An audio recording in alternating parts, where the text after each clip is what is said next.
Bonjour Patrice Spinozzi. Bonjour Julien. Est-ce que vous pouvez vous présenter rapidement, me raconter un tout petit peu ce que vous faites et ce qui vous intéresse? Alors moi je m'appelle Patrice Spinozzi, je suis avocat au Conseil d'État et à la Cour de cassation. Alors c'est un terme un peu barbare pour décrire un avocat qui intervient devant les plus hautes juridictions, la Cour de cassation d'un côté pour tout ce qui concerne les litiges entre des particuliers et le Conseil d'État pour tout ce qui concerne les litiges avec l'administration. J'interviens aussi beaucoup devant le Conseil constitutionnel, la Cour européenne des droits de l'homme, la Cour de justice de l'Union européenne. Tous ces noms un peu barbares dont on va très certainement parler ensemble. Tout à fait. Ok. Et vous avez sorti un livre récemment qui s'intéresse à la menace sur l'état de droit. Donc sujet chaud, sujet d'actualité, puisque je fais une petite introduction, mais c'est un fait. Aujourd'hui, on assiste à un recul généralisé de l'état de droit dans le monde. Mais c'est pas moi qui le dis, c'est les différentes études. Je vous en donne quelques-unes que vous connaissez mieux que moi, mais pour les auditeurs. Donc selon le récent rapport VDM, on a les autocraties qui sont désormais plus nombreuses que les démocraties, 91 contre 88, qui est un seuil inédit depuis une vingtaine d'années. On a le nombre de démocraties libérales qui a chuté de 44 en 2012 à 29 en 2024. On a Economist Intelligence Unit qui nous dit que seulement 45% de la population mondiale vit encore sous un régime démocratique, etc., etc. Donc on voit, et puis la tendance n'est pas bonne non plus. Et on voit la montée du populisme, le non-respect croissant aussi du droit international, avec notamment dans l'actualité chaude cette semaine, là, Israël qui lance une attaque surprise sur l'Iran en dehors de tout cadre légal. On voit la diffusion des modèles illibéraux en Russie, en Hongrie, demain peut-être aux États-Unis, et la défiance aussi envers les institutions, la polarisation des sociétés dans les discours politiques, etc.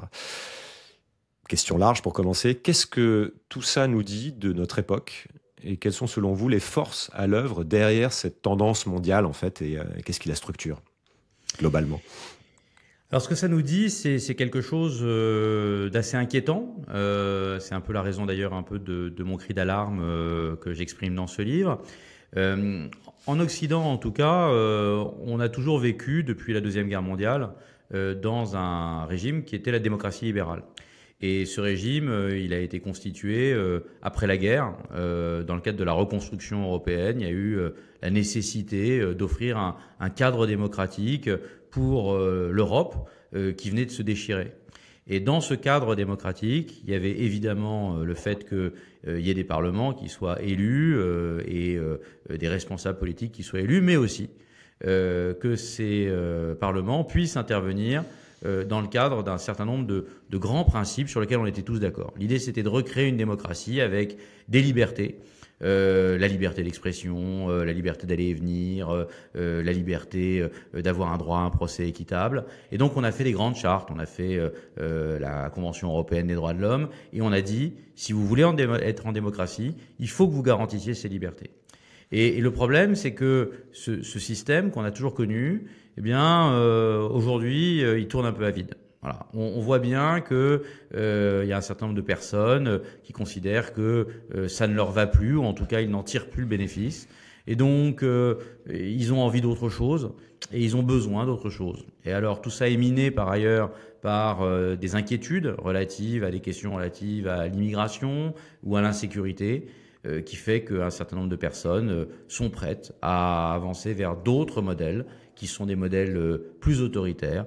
Et c'est le modèle de ce qu'on appelle aujourd'hui la démocratie illibérale, avec ce i privatif.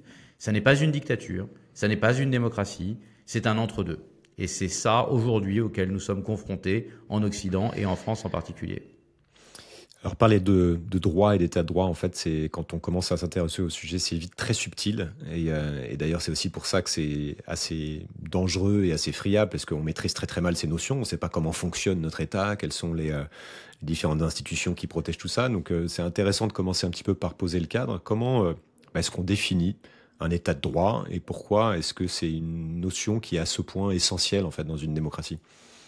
C'est très difficile de définir l'état de droit. C'est pour ça, en réalité, que les gens ont beaucoup de mal à s'y attacher, parce que c'est assez immatériel.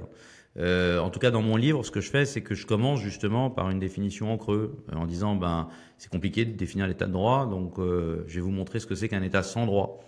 Et un état sans droit, c'est un état où vos libertés ne sont plus garanties, où je vais pouvoir être potentiellement arrêté parce que je vais dire du mal du gouvernement sur votre antenne, ou je vais pouvoir terminer en garde à vue parce que la volonté des policiers a fait que je ne revenais pas à l'un des agents des forces de l'ordre et qu'il a décidé de me le faire payer. Voilà, ça c'est des choses qui peuvent arriver, et c'est aussi un état où on vit dans l'inquiétude et dans la peur. Et il faut pas forcément aller le chercher très loin. Moi, je l'ai vécu en réalité, cette situation, quand j'ai été en Pologne, précisément en tant qu'avocat, pour apporter mon soutien au barreau de Varsovie. J'ai vu en Pologne, qui vit dans un État où il y avait des populistes, sous un gouvernement populiste, j'ai vu des magistrats qui avaient peur de rendre des décisions. J'ai vu des avocats qui prenaient le risque, en défendant certains clients,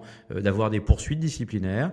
Et c'est ça, l'État sans droit, c'est un état d'instabilité où on est à la merci du pouvoir et où il n'y a plus de garantie de ses propres libertés.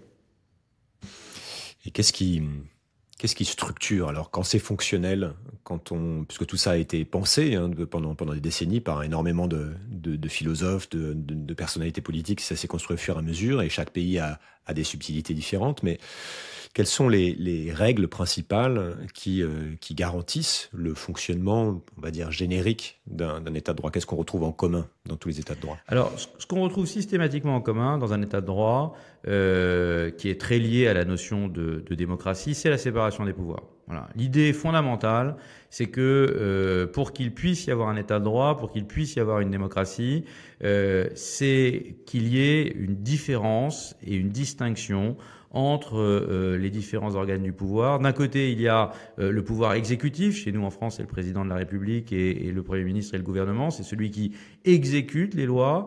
De l'autre, il y a le pouvoir parlementaire. Donc, en France, c'est l'Assemblée nationale et le Sénat. Ce sont ceux qui votent les lois. Et puis, il y a le pouvoir judiciaire. Donc, en France, l'ensemble des juridictions, à leur tête, d'ailleurs, la Cour de cassation et le Conseil d'État, qui sont les plus hautes juridictions dont je parlais tout à l'heure. Et eux, ce sont ceux qui jugent en réalité la bonne application de la loi. Et l'état de droit, il est garanti principalement par les juges qui sont là pour faire la bonne application du droit. La notion d'état de droit, c'est un État qui accepte de se soumettre au droit. Et ceux qui sont là pour dire le droit et qui sont là pour vérifier que l'État respecte bien le droit, ce sont les juges. Et donc, cette séparation des pouvoirs, on la retrouve dans toutes les démocraties qui se revendiquent comme telles. Et c'est précisément à cette séparation des pouvoirs que les populistes s'attaquent quand ils réussissent à arriver justement et à conquérir certains de ces pouvoirs, qu'il s'agisse le plus souvent du pouvoir exécutif, par une élection par exemple au siège de président, ou qu'il s'agisse du pouvoir législatif par une victoire aux élections législatives. Je voudrais qu'on creuse un petit peu l'importance des juges, sachant qu'effectivement il y a différents niveaux aussi, puisqu'il y a des cours suprêmes qui prennent différentes formes, encore différentes architectures. Mais parfois on entend dire que l'état de droit va limiter l'expression de la souveraineté populaire, où on parle même de république des juges, et il y a toujours cette tension qui revient partout.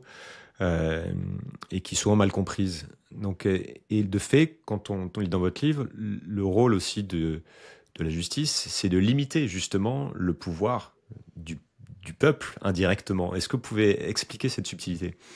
Alors, vous avez parfaitement raison, c'est un des points qui est le plus difficile à comprendre. C'est-à-dire que la logique, d'ailleurs, des populistes, c'est de défendre qu'à partir du moment où ils ont été élus, et ils ont été élus, il faut bien comprendre ça, quand il y a une démocratie illibérale, ça n'est plus la dictature. Il faut plus s'attendre aujourd'hui à des arrivées de chars, à des renversements de pouvoir. Ça n'est pas comme ça que ça fonctionne aujourd'hui. Aujourd'hui, ce sont des gouvernements qui arrivent au pouvoir d'une façon parfaitement légitime en ayant été élus, comme ça a été le cas pour Viktor Orban en Hongrie, comme ça a été le cas pour Donald Trump aux États-Unis, et donc comme ça pourrait être le cas demain du Rassemblement national ou de la France insoumise en France, et qui, une fois qu'ils sont arrivés au pouvoir, vont considérer que parce qu'ils ont été élus, toute opposition à leur action politique n'est pas légitime et donc doit être neutralisée.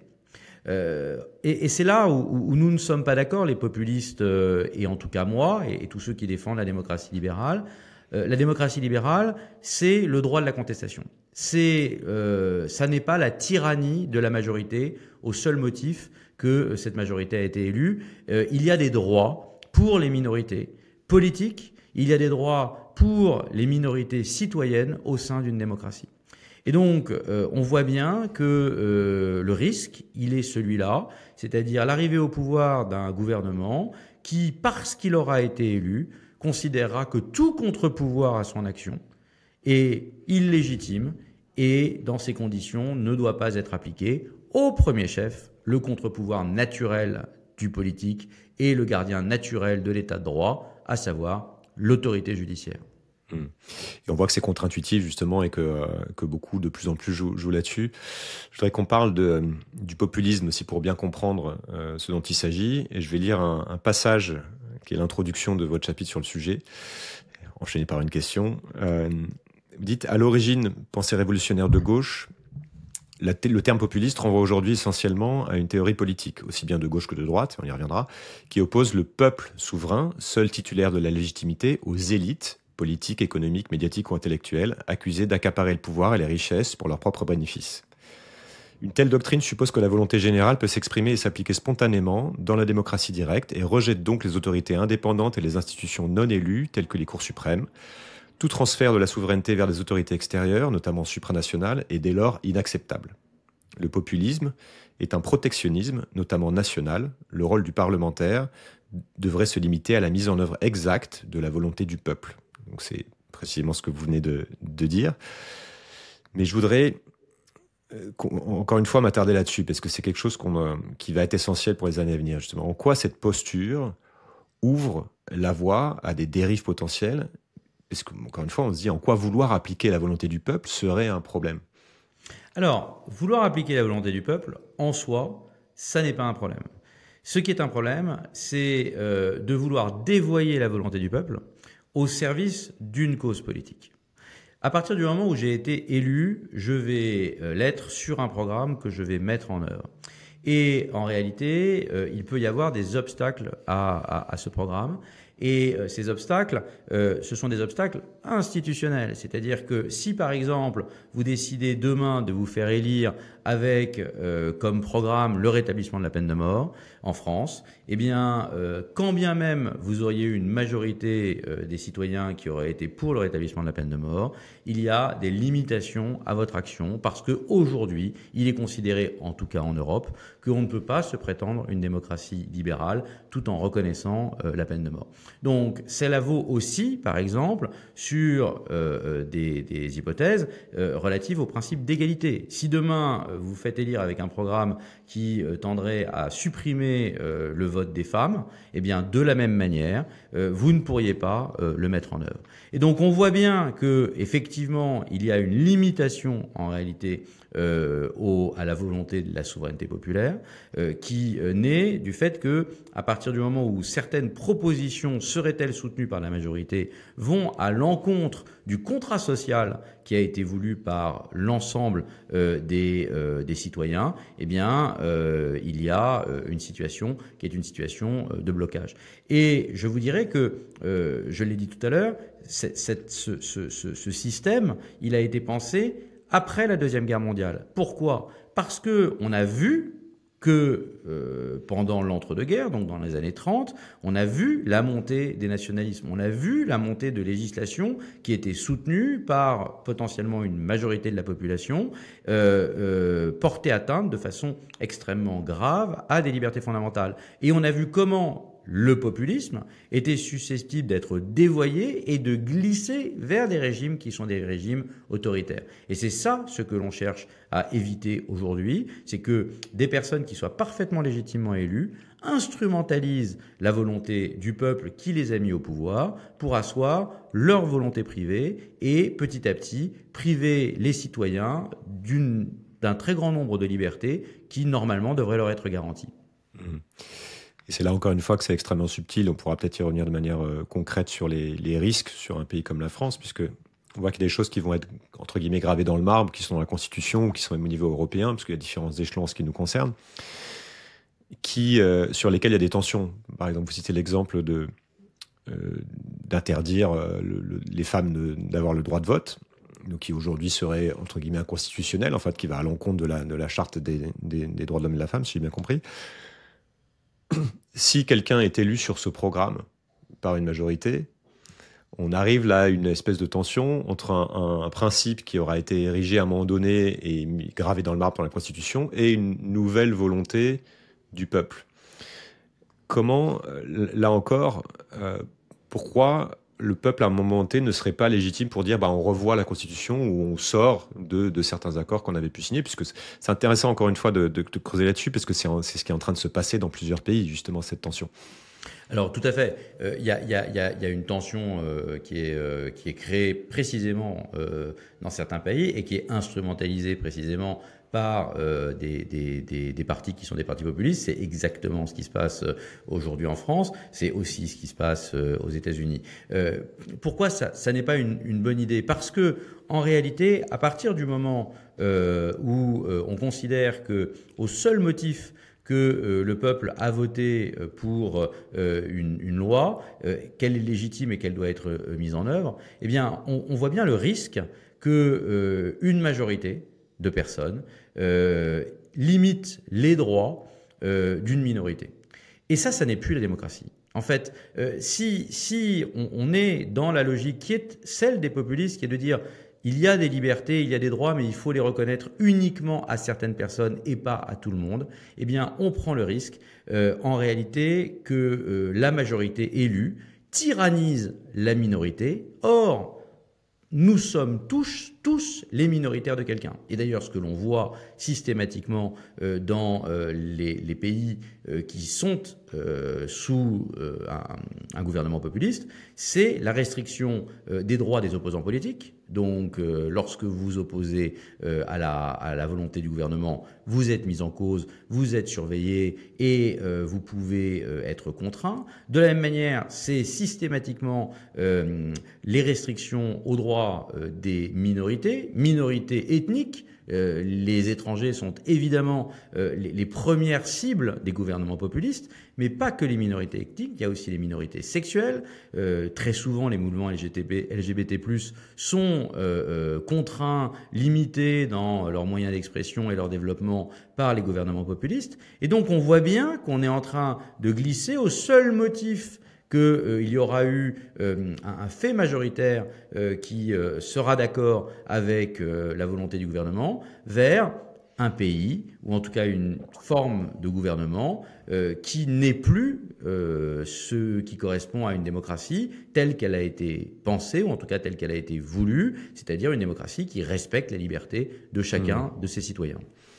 C'est là qu'on voit qu'il y a un point presque philosophique aussi de débat entre ceux qui vont dire que ça va être la majorité qui devrait tout décider et d'autres qui vont dire qu'une des priorités aussi, ça va être de protéger les minorités.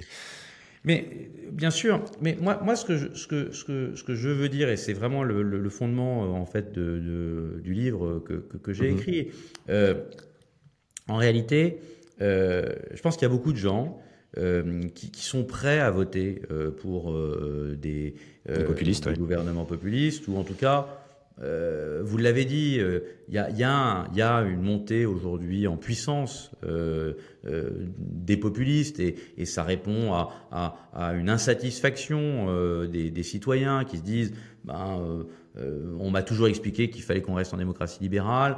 Pour moi, ça ne fonctionne pas. Donc, au fond, plutôt tenter autre chose. Essayons autre chose, oui.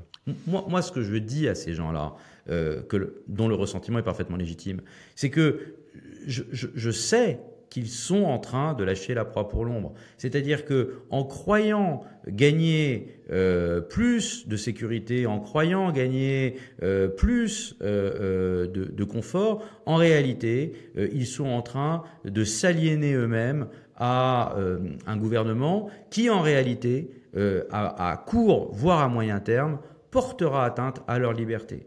Et ça, je pense qu'ils ne s'en rendent pas compte, mais la mécanique, elle est toujours la même. Et elle a toujours fonctionné à chaque fois que des gouvernements populistes sont arrivés au pouvoir. Au début, on est toujours dans une démarche où on explique au peuple qu'on va faire ce pourquoi on a été élu, et puis petit à petit, on supprime tout type de contestation, et en réalité, on glisse vers quelque chose qui n'est plus la démocratie telle que nous l'envisageons tous. Est-ce qu'il y a une différence importante à comprendre, à avoir en tête entre populisme de droite et populisme de gauche, ou des points de vigilance? Alors, ça c'est effectivement un point essentiel, c'est que le populisme, il n'appartient pas à un bord politique. Il peut être de droite, et on en a des illustrations en Europe, avec justement la Hongrie de Viktor Orban, avec le gouvernement qui était le gouvernement en Pologne jusqu'aux dernières élections. De la même manière, le régime de Trump est assimilable à un populisme de droite. Et puis, il y a aussi du populisme de gauche. C'est le cas, par exemple, de Maduro au Venezuela, et c'est le type de populisme qui est défendu, en tout cas en France, par la République, la France Insoumise. La France Insoumise.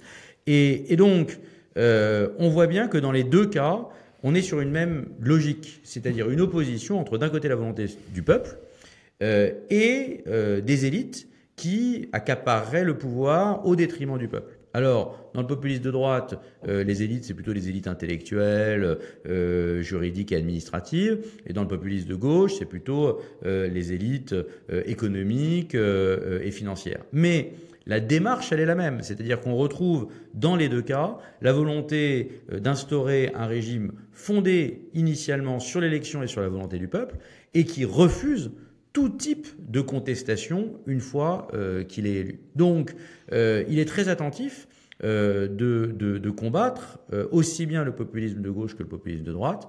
Le populisme n'a pas de bord politique, comme, et c'est important aussi de le dire, l'état de droit n'a pas de bord politique. C'est-à-dire que l'état de droit n'est un concept, et la défense de l'état de droit n'est un concept ni de droite ni de gauche. Et c'est important de le préciser parce qu'on est en train de voir, dans le cadre des élections présidentielles qui se profilent, un certain nombre de candidats, en particulier de droite, se positionner par rapport à la notion d'état de droit et en faire une valeur qui serait une valeur de gauche. L'état de droit n'est pas une valeur de gauche. L'état de droit est une valeur républicaine qui dépasse très largement la question du clivage gauche-droite tel qu'il est entendu aujourd'hui en France.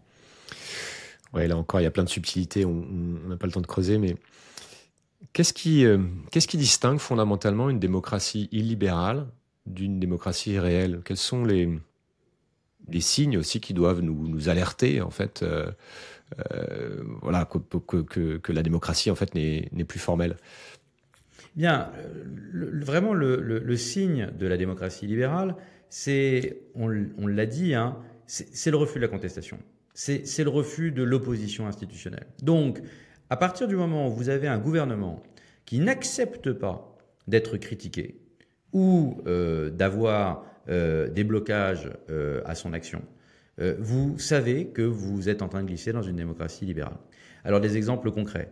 Lorsque vous allez avoir une décision qui va être prise, par exemple, par Donald Trump, qui va décider d'expulser, comme ça a été le cas au Salvador, une personne qui s'appelait Monsieur Ortega, alors même qu'il est acquis qu'il n'y a aucune raison qu'il soit expulsé au Salvador. C'est une erreur administrative. Et qu'il dit... Pas qu'expulsé d'ailleurs, emprisonné. Pardon ? Pas que expulsé, en plus, emprisonné. Oui. Oui. Mais je veux dire, la démarche du gouvernement américain, c'est d'expulser cette personne alors qu'il n'est pas expulsable. Eh bien, à partir du moment où vous avez un gouvernement qui va dire de toutes les façons, je ne reviendrai pas sur cette décision, alors même qu'il y a des décisions de justice, et en ce compris une décision de la Cour suprême des États-Unis qui demande au gouvernement de faire revenir cette personne qui a été expulsée à tort, eh bien vous savez que vous n'êtes plus dans un système démocratique puisque vous savez que l'exécutif refuse d'exécuter une décision qui est une décision de justice. De la même manière, quand vous avez, comme c'est le cas aux États-Unis et d'ailleurs comme c'est le cas aujourd'hui en France, des hommes politiques qui prennent la parole pour dénoncer d'une façon extrêmement violente des décisions qui sont rendues par des juges, eh bien là aussi, les critiques qui sont portées à l'institution judiciaire par des hommes politiques qui normalement ont ont un rôle d'exemplarité et qui seraient normalement ceux qui ont vocation à expliquer au peuple le rôle des juges et la nécessité de la séparation des pouvoirs, vous voyez bien qu'il y a une instrumentalisation politique de la souveraineté nationale et donc effectivement un dérapage vers ce qu'on va appeler une démocratie illibérale. Donc on a plusieurs exemples, notamment dans votre livre, de comment des régimes dérivent, la Russie de Poutine, justement la Hongrie de Orban, et on voit les différentes étapes. Je voudrais qu'on reste sur les États-Unis, parce que c'est ce qui est en train de se jouer en ce moment, sous nos yeux, qui est extrêmement inquiétant, et que Trump illustre de manière spectaculaire justement à quel point un État de droit peut être mis à mal sans même changer pour l'instant la Constitution, simplement par une pratique du pouvoir qui détourne les institutions de leur esprit. Et parce que, en fait, de fait, il a exploité toutes les marges déjà permises par le système entre nomination des juges partisans à la Cour suprême, ce qui n'était pas la tradition, usage massif aussi des décrets pour contourner le Congrès, contestation systématique des contre-pouvoirs, des juges, etc., y compris même de la Cour suprême qui prend des décisions qui ne respectent pas. Voilà, attaque contre la presse, contre les agences fédérales, et puis incitation à la défiance aussi envers les résultats des élections. Qu'est-ce qui est important de comprendre sur ce qui se passe en ce moment aux États-Unis et qui est presque un playbook, entre guillemets, une application stricte de la méthode, en fait, comment installer un régime autoritaire, quoi. Quel est votre prisme de lecture de cette actualité? Alors, mon prisme de lecture passe d'abord par le même constat que celui que vous venez de faire, à savoir, il y a une méthode de l'illibéralisme en fait. Et cette méthode, elle est appliquée dans toutes les démocraties libérales.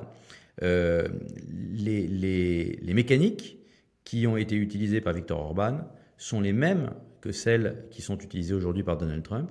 Et d'ailleurs, vous savez qu'il y a ce think tank, la Heritage Foundation 2025, qui était au cœur de la campagne de Donald Trump. Elle a reçu un certain nombre d'émissaires hongrois qui sont venus leur présenter les méthodes de dévitalisation des contre-pouvoirs. Et donc, le manuel du dirigeant populiste, ça passe par décrédibiliser, dévitaliser l'autorité judiciaire. Donc, ce que vous faites immédiatement, vous dites que les juges, de toutes les façons, ne sont pas légitimes.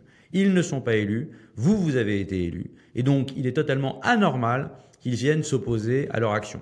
Et donc, dans les médias, dès que vous allez avoir une décision qui va contre votre action politique, vous allez dénoncer le juge qui l'a prise, vous allez instrumentaliser politiquement cette décision, vous allez dire qu'en réalité, il n'applique pas le droit, mais en réalité, c'est un juge qui est un opposant politique et donc vous essayez de le faire venir sur votre terrain en disant c'est un opposant politique et lui, il n'a pas été élu alors qu'il ne fait qu'appliquer le droit. Et donc, on voit bien qu'il y a une volonté à partir de ce moment-là de déstabiliser l'institution judiciaire en la prenant de court. Et donc, ce que fait Donald Trump, ce que font les populistes, c'est que, indifféremment des décisions qui sont rendues par les juges, ils imposent leur rythme. Et donc, vous allez, par exemple, vous allez par exemple expulser massivement des personnes, quand bien même vous savez que vous n'avez pas le droit de le faire, en vous disant, eh bien, il y aura toujours la possibilité pour ces personnes de faire un recours et on verra bien ce qui se passera. En attendant, je les aurai expulsés. Et vous savez, les Américains, ils aiment bien les formules, donc ils ont développé des concepts. Donc ce concept-là, c'est deport now, appeal later. Ça veut dire maintenant, on déporte et on verra bien par la suite l'appel. Ce dont je vous ai parlé tout à l'heure, c'est-à-dire la nécessité d'aller plus vite que la justice, c'est un terme qui est institutionnalisé aussi dans l'administration Trump, qui est flood the zone, c'est-à-dire il faut recouvrir entièrement l'espace. Et donc, c'est ça, ces mécaniques qui sont actuellement à l'œuvre aux États-Unis et qui sont susceptibles très facilement d'être importées en France si demain un gouvernement populiste arrivait au pouvoir. Oui, donc il y a ce petit manuel qui est appliqué. D'ailleurs, on voit que les régimes se soutiennent entre eux. Quand il y a décision de justice qui a été donnée contre Marine Le Pen, on voit que les États-Unis ont réagi, Trump a réagi, Musk a réagi en disant que c'était la République des juges, que les juges étaient corrompus, etc.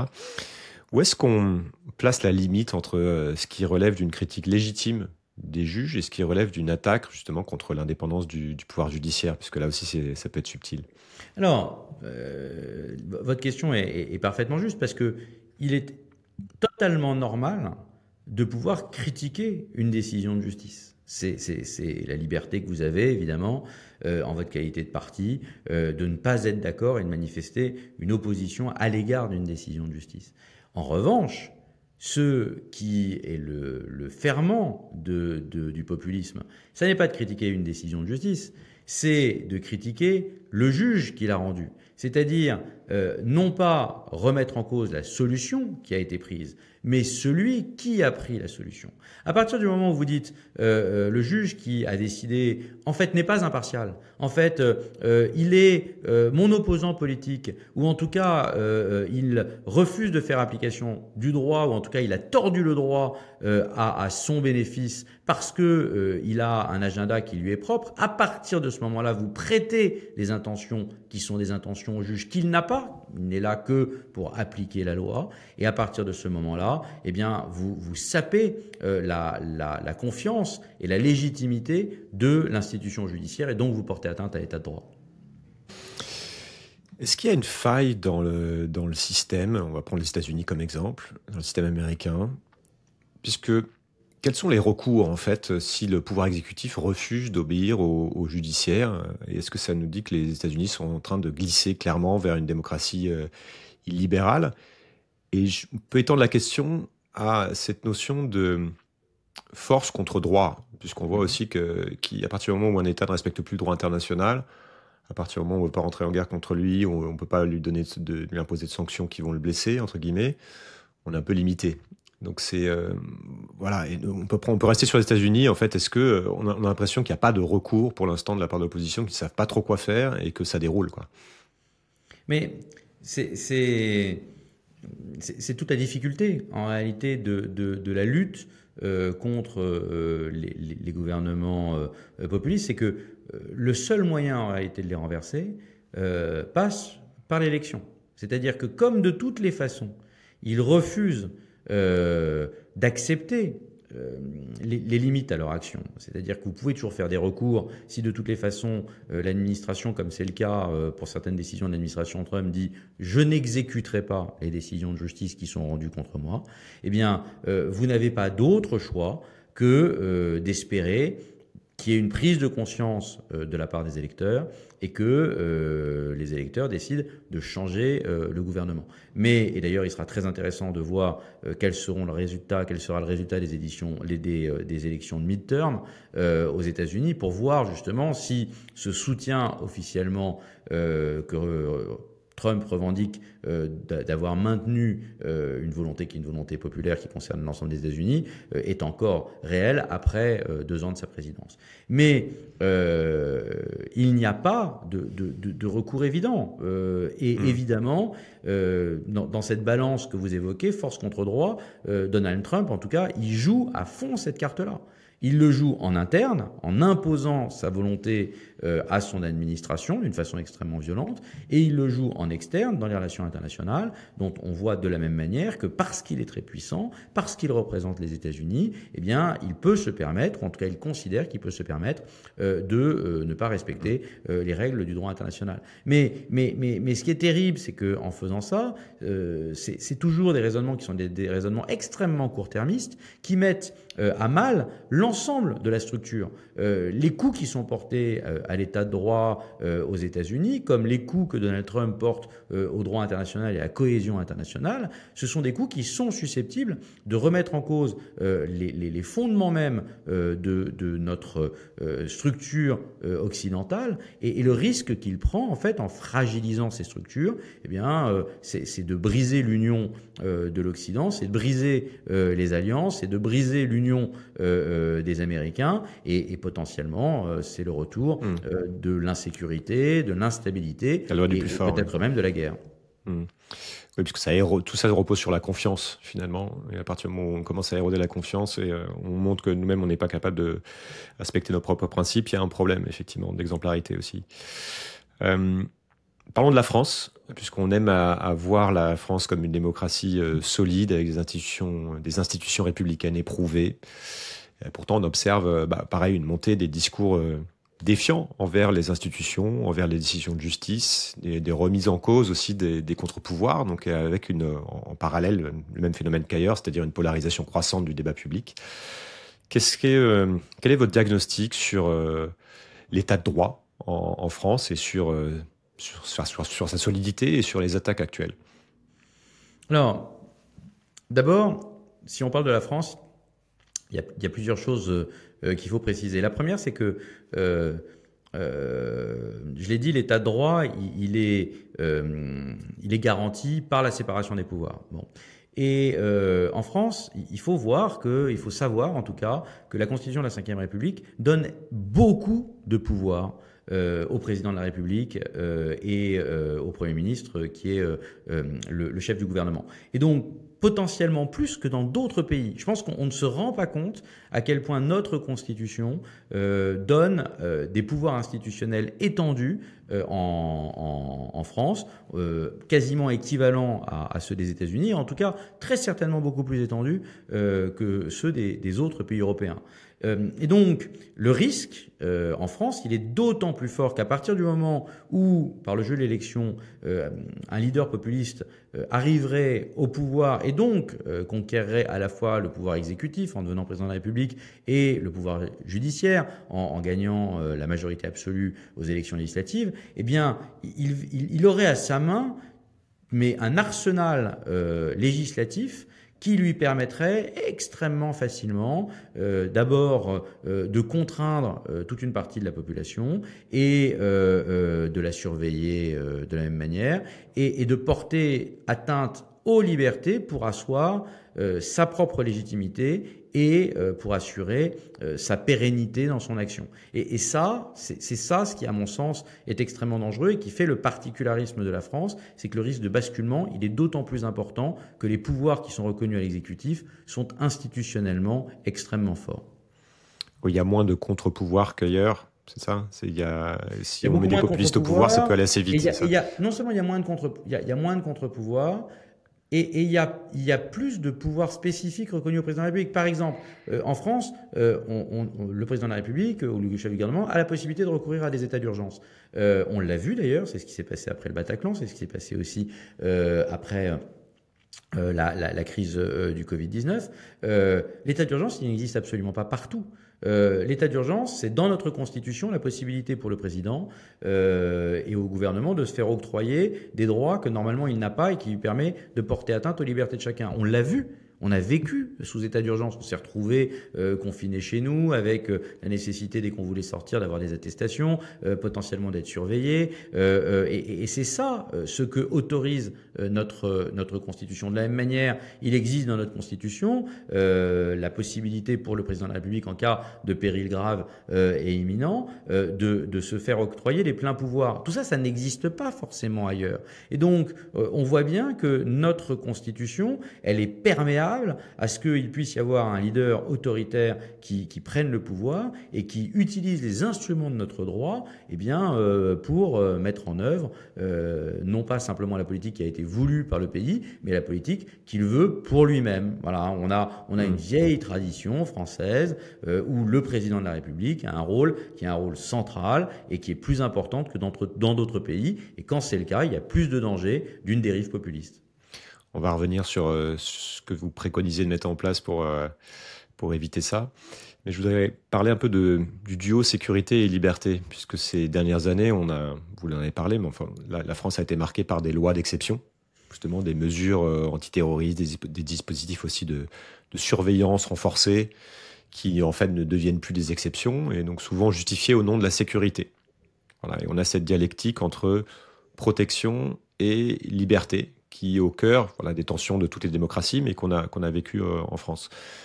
Est-ce que vous pouvez nous parler de cet équilibre qui est en train de se redessiner justement entre sécurité et liberté en France, et du discours qui parfois peut être instrumentalisé, pour qu'on comprenne votre lecture des choses? Alors, c'est évidemment une tension qui est constante dans la vie politique entre d'un côté sécurité et de l'autre liberté. C'est-à-dire que systématiquement, Lorsque lorsqu'un homme politique propose une loi qui est de nature à restreindre les libertés des citoyens, il le fait avec une volonté affichée de mieux garantir la sécurité de tous les citoyens. Donc, il n'y a jamais de restriction de liberté qui ne soit pas corrélée à une promesse d'une meilleure sécurité. Donc, ça, c'est une mécanique qui est assez acquise. Il y a plusieurs choses à dire là-dessus. La première, c'est que il n'a jamais été pleinement démontré que moins de liberté assurait plus de sécurité. On peut en prendre un certain nombre d'exemples. Si on parle par exemple de l'augmentation systématique de la population carcérale en France, on voit qu'il y a un besoin d'incarcération, en tout cas politique, présenté de plus en plus présent en France, et cette augmentation du nombre de prisonniers n'a jamais permis de faire baisser les chiffres de la délinquance. Et j'ai envie de dire mieux, aujourd'hui, si on se compare, en Europe, il y a toute une série de pays, que ce soit l'Italie, que ce soit l'Espagne, que ce soit l'Allemagne, qui ont décidé de faire baisser le nombre de détenus dans leurs prisons, non pas pour des raisons purement humanistes, mais essentiellement pour des raisons économiques, parce que ça coûte très cher d'avoir des gens en prison, et ils le font parce qu'ils assument le fait que mettre plus de gens en prison, ça ne permet pas de limiter l'insécurité dans leur pays. En France, ça n'est pas du tout le cas. Donc, on continue à expliquer, les hommes politiques continuent à expliquer que si on veut plus de sécurité, il faut qu'on incarcère plus. Ça n'a jamais été démontré. Et donc, de la même manière, le fait de reconnaître des droits et de garantir des droits, et donc de reconnaître des libertés aux citoyens, n'a jamais été un facteur d'entrave non plus à la bonne marche de la justice. Encore un exemple, on s'est battu en tant qu'avocat au cabinet pour que la France soit condamnée, pour qu'elle puisse introduire la présence de l'avocat en garde à vue dès la première heure. Lorsque cette évolution a été votée en 2010 par le Parlement, sous la contrainte des décisions que nous avions obtenues devant la Cour européenne des droits de l'homme. Et à ce moment-là, moi j'ai des souvenirs très vifs d'un certain nombre de débats que je pouvais avoir sur des plateaux avec des représentants des syndicats de police qui disaient mais vous ne vous rendez pas compte, en fait, on ne va plus pouvoir travailler, vous êtes en train de casser la mécanique de l'enquête, les gardes à vue ne serviront plus à rien si les avocats sont présents dès la première heure. Et la réalité, c'est que 1 an après, eh bien au fond, ce droit supplémentaire était complètement intégré au système et qu'il n'y a jamais eu de remise en cause des enquêtes pénales du seul fait de la présence de l'avocat. Donc, sur ces questions, il faut être particulièrement attentif parce qu'il y a une instrumentalisation de cette opposition entre sécurité et liberté qui sert très certainement certains hommes politiques qui ambitionnent d'être élus sur ce programme et qui utilisent le sentiment d'insécurité légitime d'un certain nombre de citoyens pour dire moi, je vous promets que en ayant une législation plus répressive, eh bien, je vais résoudre votre problème d'insécurité. La réalité, c'est que ça n'est pas le cas. Je voudrais qu'on aille sur du concret, toujours en restant sur la France, par rapport à ces risques de dérive dans le cas d'une élection d'un parti populiste. Où est-ce que ça joue en fait? Quels sont les points clés, les failles du système importantes? Quelques-unes peut-être, on ne va pas toutes les faire. Et qu'est-ce que vous préconisez de mettre en place pour faire en sorte que ce ne soit plus des failles aussi problématiques? En fait, les failles, c'est que ça fait maintenant depuis près de 10 ans, en réalité, voire depuis le début du XXIe siècle, que les gouvernements successifs, qui ne sont pas des gouvernements populistes, ont édicté un certain nombre de législations en termes de surveillance, en termes de répression, pour des raisons essentiellement sécuritaires, comme on vient de le dire, sans jamais avoir conscience du risque que ces législations puissent tomber dans des mains qui étaient les mains des populistes. C'est-à-dire que il y a une sorte de contrat de confiance qui a été passé entre les politiques et les électeurs, qui était de dire bon, on va prendre des législations qui sont assez attentatoires aux libertés, mais ne vous inquiétez pas, on va les utiliser uniquement pour vous protéger.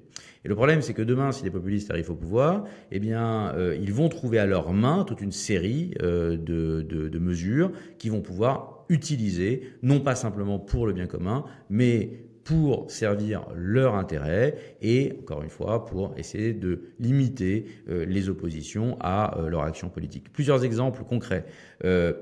D'abord, on l'a vu dans le cadre de l'état d'urgence, il y a eu un certain nombre de mesures exceptionnelles qui ont été édictées qui n'existaient pas auparavant. Par exemple, les assignations à résidence. On a la possibilité aujourd'hui de décider que telle personne, parce qu'elle présente une menace à l'ordre public, est susceptible de voir sa liberté d'aller et venir contrainte. Alors, il n'est pas emprisonné, mais il est bloqué chez lui, comme on a pu l'être dans le cadre de l'état d'urgence sanitaire à l'occasion du Covid. Eh bien, aujourd'hui, ces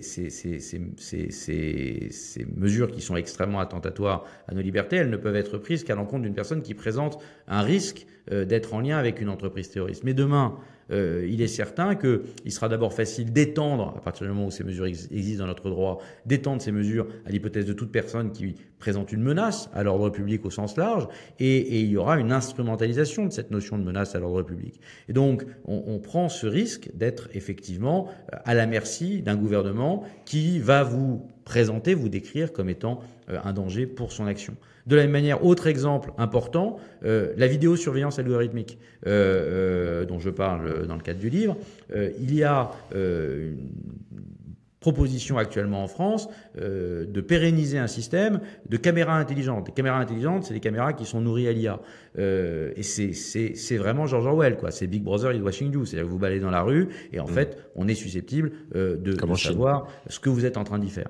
Eh bien, cela, de la même manière, si demain ça tombe aux mains des gouvernements populistes, c'est un outil de contrôle et de surveillance de l'ensemble de la population extrêmement dangereux. Donc, nos failles, elles sont là. Elles sont dans l'absence de conscience que nos politiques ont et que nous, en tant que citoyens, nous avons, de ce que nous laissons se constituer aujourd'hui avec des législations extrêmement risquées, les outils de notre propre asservissement demain.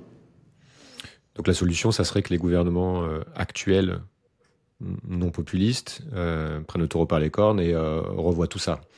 Oui, et qu'ils arrêtent surtout d'être dans une sorte d'excès législatif. On le voit là encore, dès qu'il y a un fait divers, dès qu'il y a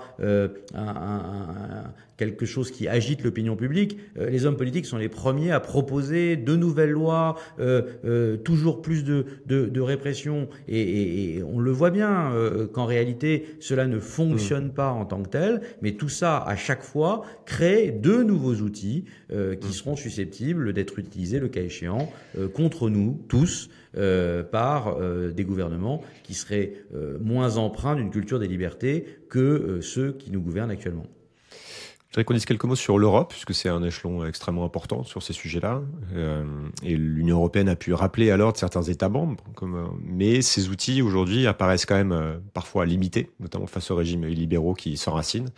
Et puis, par ailleurs, on a ce discours populiste qui lui aussi s'enracine et qui consiste à dénoncer systématiquement l'Union européenne comme étant illégitime, antidémocratique, voire corrompu, voilà, et avec on constate un rejet de l'Europe en fait qui se développe, voire une défiance. Quelle est la place de l'Europe justement dans la protection de cet état de droit? Est-ce qu'on est effectivement toujours dans un état de droit démocratique et est-ce qu'elle peut servir de rempart contre ces dérives? Voilà, à quelles conditions? Vu le contexte aussi avec les États comme la Hongrie, etc. Alors, l'Europe, je pense, a un rôle absolument clé dans la défense de l'état de droit. J'ai dit que notre état de droit ou la démocratie libérale en Occident, elle avait été pensée après la Deuxième Guerre mondiale, elle a été pensée dans un contexte européen. C'est-à-dire que l'état de droit, il est là pour servir la liberté de tous les citoyens et de tous les citoyens en Europe. Et qui est garantie par cette superstructure de l'Union européenne ou de l'adhésion à la Convention européenne des droits de l'homme. Et je pense que c'est très important de le rappeler parce que, en réalité, si on prend notre histoire, qui est l'histoire européenne, depuis 3000 ans que l'Europe existe, tous les pays européens se sont toujours fait la guerre. Et il n'y a que depuis 70 ans que, en réalité, l'Europe ne s'oppose pas entre pays européens. Et cela, ça n'est pas un hasard. C'est bien parce que justement, il y a eu cette volonté de créer une structure juridique fondée sur un état de droit européen où un certain nombre de grandes libertés étaient garanties sur l'ensemble de notre continent. Et cette stabilité européenne, elle nous a apporté la prospérité et la paix. Et donc, ce que je crois très profondément, c'est que l'action des populistes dans les différents pays de l'Union européenne, qui tentent justement à essayer de déconstruire ce système, à essayer de se libérer de cette entrave juridique qui impose à tous les pays européens d'être ensemble et de se maintenir unis, eh bien, ces différents pays qui ont des gouvernements populistes, ils cherchent à avancer vers une logique d'isolationnisme et donc à petit revenir à une Europe qui serait une Europe des nations. Et ça ne peut aller qu'à l'encontre du maintien de la prospérité européenne telle qu'on a pu la connaître depuis 70 ans et surtout aller à l'encontre de la garantie d'une paix sur le sol européen telle qu'on a pu la connaître depuis 70 ans. Et à mon sens, c'est donc extrêmement dangereux d'aller déconstruire l'édifice européen parce que c'est la seule chose qui nous a garanti une forme de sécurité depuis 70 ans. Je voudrais qu'on parle, il nous reste un petit peu de temps, de ce qui se joue à côté, notamment en termes de technologie, c'est-à-dire qu'on a le numérique, Internet, l'IA qui remettent profondément en question la démocratie. D'une part parce que structurellement, du fait du fonctionnement des réseaux, la société se polarise. Et c'est compliqué de faire un consensus. Et puis, il devient difficile même de s'accorder sur le réel, sur les problèmes à résoudre, sur la vérité. Et puis d'autre part, on en a parlé, les technologies de contrôle et de surveillance sont totalement inédites. Dans ce contexte, est-ce que la démocratie libérale est encore un avenir, est encore possible et quelles sont les grandes questions là, qui doivent être posées, qui doivent être ouvertes pour fondamentalement peut-être la repenser et la protéger, puisqu'on voit que le contexte a fondamentalement changé par rapport à l'époque où ça a été pensé. Alors vous avez parfaitement raison, parce que on ne peut pas se borner, en tout cas je ne peux pas me borner dans la défense de la thèse de l'état de droit à dire il faut que rien ne change. Voilà, ça ne peut pas fonctionner comme ça. Il y a effectivement la nécessité d'adapter aujourd'hui les principes fondamentaux de l'état de droit à notre nouvelle société. Alors, comment peut-on le faire? C'est évidemment très difficile parce qu'il y a des défis qui sont des défis technologiques, vous l'avez évoqué. Pour autant, je pense que l'intérêt du droit, c'est sa plasticité, c'est-à-dire qu'il a normalement la capacité de s'adapter à des contextes qui sont des contextes sociaux, mais aussi économiques ou numériques. Et donc, il faut que nous essayions de trouver des solutions pour maintenir nos droits, maintenir nos libertés, malgré ces développements économiques. Alors, ça existe, hein, c'est ce que fait aujourd'hui, en tout cas, l'Union européenne. Il faut quand même savoir, par exemple, sur ces questions technologiques, que les libertés numériques, nos droits à notre intimité numérique, elle est globalement extrêmement bien protégée en Europe. En tout cas, on est par rapport aux autres pays dans le monde dans une des zones où on fait le plus cas de nos libertés numériques et où elles sont le mieux protégées. C'est aussi le cas de l'ensemble des libertés qui sont en lien avec l'usage des différents moyens de surveillance qui sont utilisés par non seulement les sociétés qui sont les GAFA qui nous surveillent, mais aussi par les différents pays qui ont le pouvoir en Europe. J'ai parlé tout à l'heure, par exemple, de la vidéo surveillance algorithmique. Elle existe, hein, elle existe aujourd'hui en Chine et elle est pratiquée régulièrement en Chine. Elle existe en Russie, donc elle est pratiquée dans des pays qui ne sont plus véritablement des démocraties, eh bien, elle n'existe pas en tant que telle en France. Il y a une tentation française d'essayer de transcrire cela dans notre droit, mais pour le moment, cela a été bloqué précisément par les juges, par le Conseil constitutionnel, et l'Union européenne est en train de réfléchir à l'usage de ce type de caméra. Donc on voit bien qu'il y a des défis, mais il faut croire à la capacité de nos institutions de les relever et ne pas baisser les bras face à ces difficultés technologiques et sociologiques. Et puis aller voir peut-être dans des pays très matures sur ces sujets comme Taïwan ou qui réfléchissent à la démocratie plus directe, etc. Je sais que vous êtes pressé. Dernière question. Qu'est-ce qu'on fait de tout ça en tant que simple citoyen, en fait voilà. J'essaie de donner des billets. Je vais vous dire ce que j'en pense. La première chose, c'est que, on l'a vu, hein, les populistes, pour arriver au pouvoir, il faut qu'ils soient soutenus par le peuple. Bon. Donc, avoir conscience du risque, c'est déjà quelque chose d'extrêmement important. C'est la raison pour laquelle j'ai écrit ce livre. Voilà. C'est pour que les gens puissent avoir conscience de ce qu'ils sont susceptibles de faire un choix qu'ils peuvent regretter. Voilà. Et les gens qui ont vocation à lire ce livre, hein, c'est un livre que j'espère simple, en tout cas c'est pas un livre de juriste, c'est un livre qui a vocation à être compris par toute personne. Ça n'est certainement pas les gens qui sont déjà convaincus par ce que je dis et qui sont justement potentiellement des juristes. Ça n'est pas non plus ceux qui de toutes les façons sont en opposition radicale avec ce que je dis et qui de toutes les façons vont voter populiste. En revanche, ce que je crois, c'est qu'il y a beaucoup de gens qui sont attachés à la démocratie et qui considèrent que ils ne tirent plus les bénéfices de la démocratie telle qu'elle existe, et c'est à ces gens-là que je m'adresse et je leur dis: lisez ce livre, vous verrez qu'en réalité, vous risquez de plus perdre que de gagner en vous laissant aller à un vote populiste ou en laissant les populistes arriver au pouvoir. Donc, la première chose qu'on peut faire, c'est avoir conscience de ce risque-là. Puis la deuxième chose qu'on peut faire, c'est voter effectivement pour des hommes politiques qui en ont suffisamment conscience pour pouvoir avoir un impact sur notre législation. Il faut fortifier les contre-pouvoirs, il faut mieux assurer l'indépendance de la justice, il faut mieux sanctionner ceux qui y portent atteinte, il faut placer hors de portée des populistes certains droits essentiels. On a peu parlé des journalistes, mais la cible naturelle des populistes avec les juridictions, c'est évidemment les organes de presse.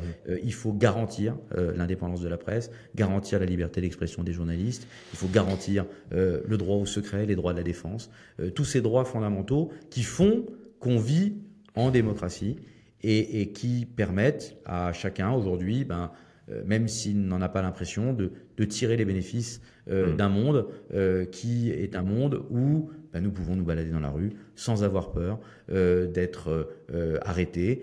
Comparons-nous, il y a beaucoup de lieux dans le monde où la démocratie n'existe plus et il y a de plus en plus de lieux qui glissent dans la guerre. Vous en avez cité un certain nombre.